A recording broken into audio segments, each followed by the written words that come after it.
दर्शक महानुभाव नमस्कार। समाचार पार्टी ब्रेकिङ न्यूज अपडेटमा यहाँलाई हार्दिक स्वागत छ। म प्रहलाद चन्द्र घिमिरे। तारा एयरको जहाज दुर्घटनाग्रस्त अवस्थामा भेटिएको छ। हिजो हराएदेखि नै कतिपय सामाजिक सञ्जालहरूमा फोटोहरू सार्वजनिक भएको थियो, अफवाह फैलाइएको थियो। तर आज बिहान मात्र दुर्घटनाग्रस्त अवस्थामा तारा एयरको विमान भेटिएको छ। हिजोदेखि बेपत्ता भएको तारा एयरको जहाज मुस्ताङको थासाङ गाउँपालिका 2 मा दुर्घटनाग्रस्त अवस्थामा फेला परेको छ। नेपाली सेनाका प्रवक्ता नारायण सिलवालका अनुसार ल्याङ्खु खोलाको मुहान नजिकैको पहाडमा ठोकिएर टुक्रा टुक्रा भएको अवस्थामा जहाज फेला परेको छ। स्थानीय शेर्पाहरूले दुर्घटनाग्रस्त अवस्थामा जहाज फेला परेका छन्। नेपाली सेनाका प्रवक्ता सिलवालले भन्नुभएको छ, प्रतिकूल मौसम र कठिन भूगोलका कारण ठुलो हेलिकप्टर पुग्न नसकेको र सानो हेलिकप्टर मार्फत त्यहाँ अहिले उद्धारको काम भइरहेको बताइएको छ। पोखराबाट मुस्ताङको जोमसोमका लागि उडेको तारा एयरको 9NAET कल साइन भएको ट्विनटर जहाज हिजोदेखि सम्पर्कविहीन भएको थियो। जहाजमा चालक दलका 3 सदस्य सहित 22 जना सवार रहेका थिए।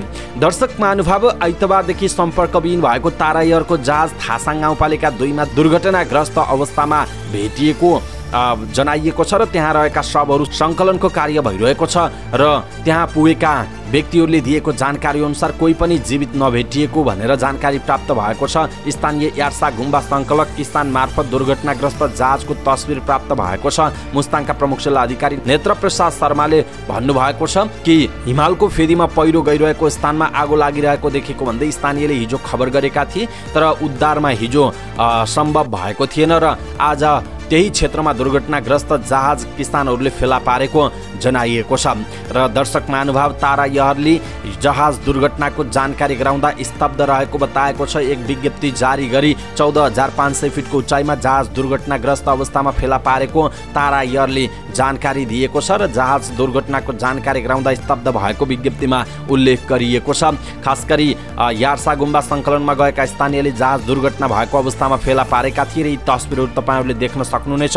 निकै दर्दनाक अवस्था छ। दर्शक महानुभाव, हिजो बिहान 9:55 बजे पोखराबाट जोमसोमका लागि उडेको यो तारा एयरको विमान सम्पर्कविहीन भएको थियो। लगभग 10:15 बजे सम्पर्कविहीन भएको यो जहाज आज बिहान मात्र भेटिएको छ, त्यो पनि आगलागी भएको छैन। यसर्थ हामी के भन्न सक्छौँ भने शवहरू चिनिने अवस्थामा छन् भनेर समाचारहरू आइरहेको छ।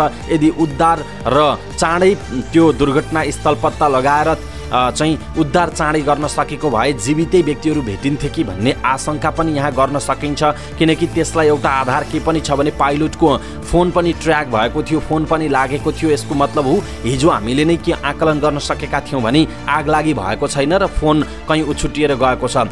त्यो आज जहाँ दुर्घटनास्थल देख्दा पनि हामी भन्न सक्छौँ ठोकिएको छ, कहीँ पनि आगलागी भएको जस्तो देखिएको छैन र यत्रतत्र शवहरू छरिएका छन्। कुनै घाइते थिए भने पनि त्यो रातभरिसम्म चाहिँ उसले प्राण त्याग्नुपर्ने अवस्था आयो कि भनेर हामी आशंका व्यक्त गर्न सक्छौँ। यद्यपि सरकारले यसको छानबिन समिति बनाउला, यसको विषयमा अनुसन्धान गर्ला र भोलि प्रतिवेदनहरू आउलान्। तर उद्धार र त्यो घटनास्थल भौगोलिक अवस्थाका कारण पनि पत्ता लगाउन र उद्धार गर्नका लागि त्यो ठाउँसम्म एक्सेस पुग्नका लागि त्यो ठाउँसम्म पुग्नका लागि नै विभिन्न कारणले गर्दा मौसमले भौगोलिक अवस्थाले ढिलो भयो र त्यहाँ यदि कोही घाइते अवस्थामा थिए भने पनि त्यो बचाउन सकिएन। त्यहाँबाट आएको जानकारी अनुसार सबैको अवस्था हामीले चाहिँ मृत भेटिएका छौँ भनेर चाहिँ आएको छ र यसमा हामी जो दुर्घटनामा पर्नुभयो, ज्यान गुमाउनुभयो, उहाँहरूलाई हार्दिक श्रद्धाञ्जली व्यक्त गर्दछौँ समाचारपार्टी.com को तर्फबाट। र त्यहाँसम्म पुग्नका लागि जसले अहोरात्र खटिनुभयो,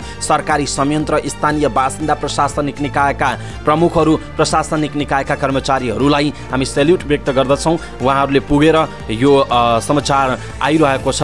र दर्शक महानुभाव, खास गरी एकजना व्यक्तिले तेलको गन्ध आएको ठाउँ हेर्दै जाँदा दुर्घटनाग्रस्त जहाज भेटिएको भनेर एउटा आफ्नो कुरा भन्नुभएको छ। मेरो नाम विशाल घरती हो, मेरो घर बागलुङमा पर्छ। म वैशाखको 5 र 6 गतेदेखि नै यार्सा गुम्बा सङ्कलनका लागि मुस्ताङमा छु। हिजो बिहान म साथीहरूसँगै यार्सा गुम्बा सङ्कलन गर्दै थिएँ। उताबाट जहाज उडेको आवाजसँगै एक्कासी ड्वाङ्ग गरेको अर्को आवाज आयो। डम्म बादल लागेकाले केही पनि देखिएन। साथीहरू कोही बास बस्ने गोठमा थिए। हामी 4 जना चाहिँ पाखामा यार्सा गुम्बा सङ्कलन गर्दै थियौँ। आवाज आउने बित्तिकै जहाज दुर्घटना भयो भन्ने लाग्यो। केही बेरपछि जहाज हराएको हल्ला पनि फैलियो। त्यसपछि हामी त्यहाँ भएका सबै मिलेर ओरपर खज्यौँ, तर पानी र बादलले गर्दा केही देखिएन। बेलुकी अबेरसम्म खोज्दा पनि नभेटिएपछि गोठमा फर्किएर सुत्यौँ। अनि आज बिहान 5 बजे चिया पिउने बित्तिकै हामी खोज्न भनेर निस्क्यौँ। सुरुमा 3 जना गयौँ। डम्म बादल लागेकाले नजिकै ठाउँ पनि देखिने अवस्था थिएन। लगभग 1 घण्टा हिँडेपछि तेलको गन्ध आयो। साथीहरू अलि माथि थिए, म चाहिँ गन्ध आएको ठाउँको नजिक थिएँ। त्यसपछि मैले साथीहरूलाई बोलाएँ, यता तेलको गन्ध आएको छ भनेपछि साथीहरू पनि आए। गन्ध आएको ठाउँतिर जाँदा पाखाको ढिस्कोमा जहाज टुक्रा टुक्रा अवस्थामा देखियो। कोही पनि जीवित छन् कि भनेर वरपर हेऱ्यौँ तर त्यस्तो भेटिएन। अनि मैले तल मेरो भिनाजु यामप्रसाद बुढाथोकीलाई खबर गरेँ। त्यसपछि मलाई असही साहबले फोन गर्नुभयो अनि उहाँलाई दुर्घटनाग्रस्त जहाजको फोटो पठाएँ। आइतबारदेखि हराइरहेको तारा एयरको जहाज पहिलोपटक देखेका घरतीसँग टेलिफोनमा गरिएको कुराकानी उज्यालोले लेखेको छ र यो समाचार हामीले यहाँहरूमाझ प्रस्तुत गर्यौँ। दर्शक महानुभाव, आइतबार बिहानदेखि सम्पर्कविहीन भएको तारा एयरको जहाज दुर्घटनाग्रस्त अवस्थामा फेला परेको छ। मुस्ताङको थासाङ गाउँपालिका 2 मा दुर्घटना भएको जहाजमा धनुषाका एकै परिवारका 7 जना रहेको पुष्टि भएको छ।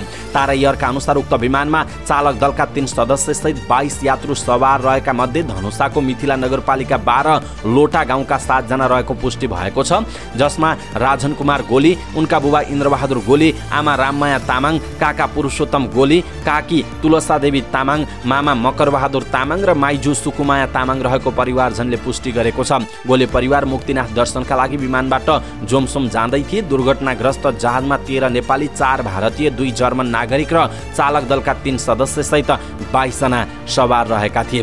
दर्शक महानुभाव, जहाज दुर्घटनाग्रस्त भएको ठाउँमा पुगेका सामाजिक अभियन्ता एवं होटल व्यवसायी इन्द्र सिंह शेरचनले पनि कोही पनि जीवित अवस्थामा नभेटिएको बताउनु भएको छ र उहाँले नेपाली सेना र सशस्त्र प्रहरीको टोलीले अहिले शव सङ्कलन गरिरहेको बताइएको छ र विभिन्न समाचारहरू आइरहेका छन् र खास गरी डेथ बडीलाई अथवा भनौँ मृतकहरूलाई काठमाडौँ लैजाने भन्ने खालको कुरा आएको छ, तर यसको पुष्टि हुन सकेको छैन। कोबाङमा ल्याएर कोबाङबाट पोखरा लैजाने कि काठमाडौँ भन्ने विषयमा अझै समाचार पुष्टि हुन सकेको छैन। यद्यपि सामाजिक सञ्जालमा विभिन्न समाचारहरू आइरहेका छन्। यो विषयको अपडेट फेरि गर्नेछौँ। समाचार पार्टी हेर्दै गर्नुहोस्। नमस्कार।